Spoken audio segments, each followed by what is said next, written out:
Até então que Deus é despertado através das atitudes de um homem chamado Noé. Então Noé, ele coloca em Deus aquilo que ninguém havia colocado antes dele. Noé coloca em Deus a complacência, né?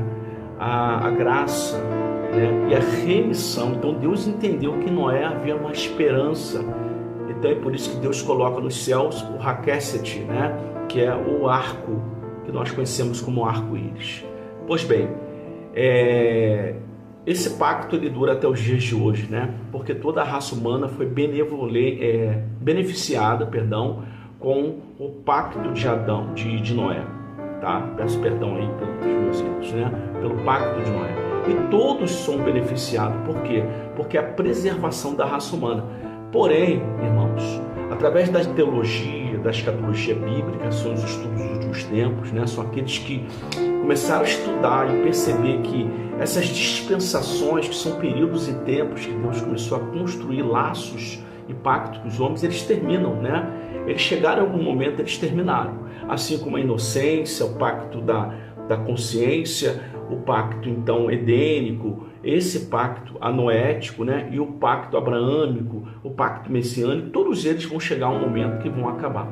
E esse pacto também vai se encerrar. E quando ele se encerra, ele vai se encerrar quando a igreja do Senhor for tomada por Jesus Cristo, né? E quando a gente fala de igreja, a gente não fala de instituição pedra, instituição formada ou criada pelo homem. A gente fala da instituição corpo, da alma, né? Do espírito.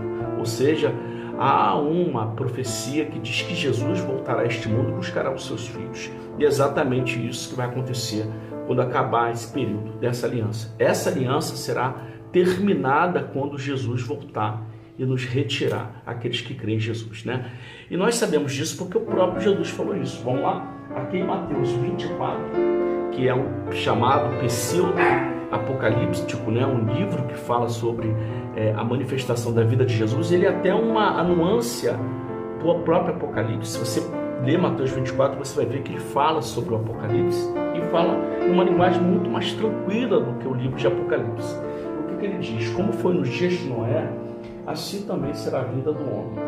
Nos dias anteriores ao dilúvio, o povo dizia, né? O povo comia, o povo bebia, o povo casava-se, dava-se em casamento, até o dia que Noé entrou na arca e aconteceu o dilúvio.